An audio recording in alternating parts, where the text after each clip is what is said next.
Awali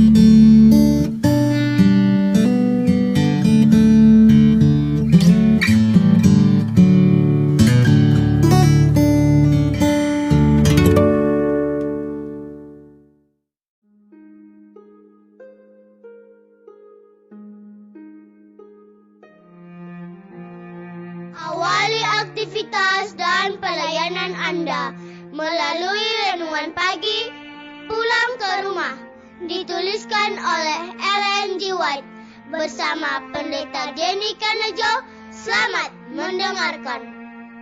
Shalom, selamat pagi para pendengar yang setia. Selamat menikmati hari yang baru. Selamat menerima berkat Tuhan melalui audio renungan pagi. Renungan pagi saat ini, tanggal 7 November 2020, berjudul Mempertahankan Karakter Allah. Ayat inti kita terambil di dalam Yohanes pasal yang ke-17 ayat yang pertama. Demikian firman Tuhan. Bapa, telah tiba saatnya, permuliakanlah anakmu supaya anakmu mempermuliakan engkau. Mari kita ikuti penjelasannya. Tetapi rencana penebusan itu mempunyai tujuan yang lebih luas dan lebih dalam daripada hanya untuk keselamatan manusia. Bukanlah hanya untuk maksud ini saja Kristus telah datang ke dunia ini. Bukan hanya sekedar agar penduduk dunia yang kecil ini dapat menghargai hukum Allah sebagaimana mestinya, tetapi juga untuk mempertahankan tabiat Allah di hadapan alam semesta. Kepada hasil pengorbanan yang besar ini, pengaruhnya terhadap penduduk dunia-dunia yang lain. Sebagaimana kepada manusia, Juru Selamat memandang ke depan bila mana sesaat sebelum penyalibannya, ia berkata, sekarang berlangsung penghakiman atas dunia ini. Sekarang juga penguasa dunia ini akan dilemparkan keluar.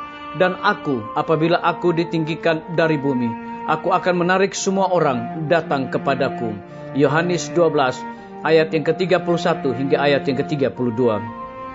Tindakan Kristus dalam hal kematiannya bagi keselamatan manusia bukan hanya akan menjadikan sorga itu bisa dicapai oleh manusia, tetapi juga di hadapan alam semesta ini. Itu akan membenarkan Allah dan anaknya di dalam cara perlakuan mereka terhadap pemberontakan iblis. Itu akan menetapkan kekekalan hukum Allah dan akan menyatakan keadaan serta akibat-akibat dosa.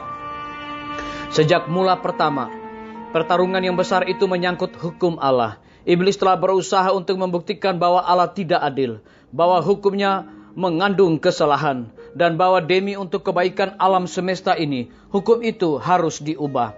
Di dalam serangannya terhadap hukum itu, ia bertujuan untuk menggulingkan kekuasaan penciptanya.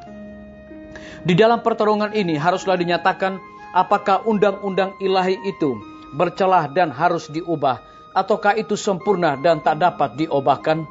Pada waktu iblis dibuang dari sorga, ia bertekad untuk menjadikan dunia ini sebagai kerajaannya. Pada waktu ia menggoda dan mengalahkan Adam dan Hawa, ia menyangka bahwa ia telah memperoleh hak milik atas dunia ini. Oleh karena katanya, mereka telah memilih aku sebagai pemimpin mereka. Ia mengatakan bahwa mustahilah keampunan itu dapat diberikan kepada orang yang berdosa. Dan oleh sebab itu umat yang berdosa itu adalah merupakan pengikutnya yang sebenarnya. Dan dunia ini adalah miliknya. Tetapi Tuhan Allah telah memberikan anaknya yang dikasihi itu, seorang yang setara dengan dirinya, untuk menanggung upah pelanggaran. Dan dengan demikian, ia menyediakan satu jalan oleh mana mereka dapat dipulihkan kepada keadaan yang diperkenankan Allah, dibawa kembali ke rumah mereka di Eden. Kristus berusaha untuk menebus manusia dan menyelamatkan dunia dari cengkraman iblis. Pertarungan besar yang telah dimulai di sorga harus diselesaikan di atas dunia ini, di arena yang sama yang telah dinyatakan oleh iblis sebagai miliknya. Disalin dari buku Alfa dan Omega, jilid 1, halaman 69 dan 71. Saudara-saudaraku, para pendengar yang setia dimanapun Anda berada saat ini, semoga firman Tuhan hari ini akan menjadi berkat rohani bagi kita semua dalam melakukan aktivitas kita masing-masing. Saya mengajak semua para pendengar yang setia untuk berdoa bersama-sama. Bapa kami yang bersemayam di dalam takhta kerajaan sorga, terpujilah nama-Mu ya Tuhan di pagi hari ini. Oleh karena kebenaran firman-Mu dapat menuntun dan menguatkan iman percaya kami dan membentuk karakter kami agar supaya boleh sesuai dengan apa yang Tuhan kehendaki. Terpujilah nama-Mu ya Bapa.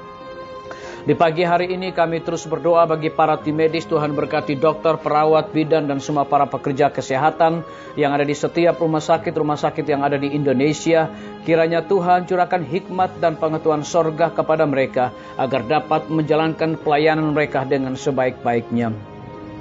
Kami berdoa juga bagi pimpinan-pimpinan organisasi gereja Tuhan dari tingkat yang tertinggi sampai kepada jemaat-jemaat, bahkan seluruh gembala jemaat dimanapun mereka berada saat ini. Tuhan lindungi pelihara mereka, curahkanlah Roh Kudus-Mu kepada mereka agar dapat menjalankan pelayanan kepada umat-umat Tuhan dengan hati yang tertuju kepada Yesus Kristus. Kami berdoa bagi semua guru-guru, kepala sekolah, dan semua anak didik dimanapun mereka berada di setiap lembaga pendidikan. Tuhan lindungi pelihara mereka, curahkan hikmat dan pengetahuan sorga juga kepada mereka. Kami menyerahkan TNI, Polri, PNS, wira swasta, petani, pedagang, nelayan, tukang grab, saudara-saudara kami yang ada di dalam penjara ke dalam tangan kasih dan rahmat Tuhan. Kiranya besar kuasa Tuhan bagi kehidupan mereka, cukupkan kebutuhan mereka, dan biarlah mereka juga menjadi saluran berkat bagi sesama manusia. Kami juga berdoa Tuhan bagi para pendengar yang setia yang berulang tahun di pagi hari ini dengan bertambahnya usia yang Tuhan percayakan bagi hidup mereka. Mereka selalu bersyukur dan melayani Tuhan senantiasa. Kami berdoa juga untuk pemerintah kami, dari tingkat yang tertinggi sampai kepada pemerintahan yang paling terendah, yang ada di desa-desa bahkan RT-RT. Kiranya hikmat pengetahuan sorga Tuhan curahkan kepada mereka, agar di tengah-tengah pandemi ini juga mereka dapat menjalankan roda pemerintahan boleh sesuai dengan amanat Tuhan. Terima kasih Tuhan Yesus. Dengarlah doa kami Bapa, dan mau mengampuni segala dosa kami, karena kami sudah berdoa hanya di dalam nama Tuhan Yesus dan Juru Selamat kami. Amin. Sampai jumpa. Tuhan Yesus memberkati kita semua. Betapa ku rindu negeri yang indah yang disediakan Bapa. Sana orang saleh memuji Tuhan, di surga senang kekal. Ku rindu ke surga, sana rumahku, rindu masuki gerbang mutiara.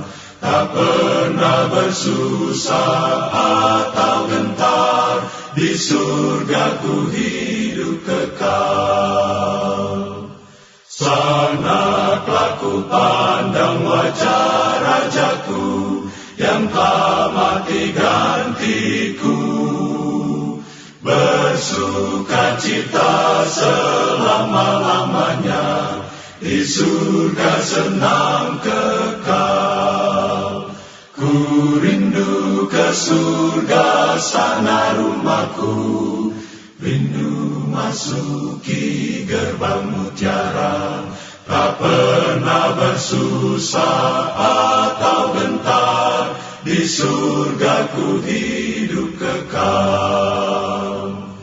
Ku rindu ke surga, sana rumahku, rindu masuki gerbang mutiara. Tak pernah bersusah atau gentar, di surga ku hidup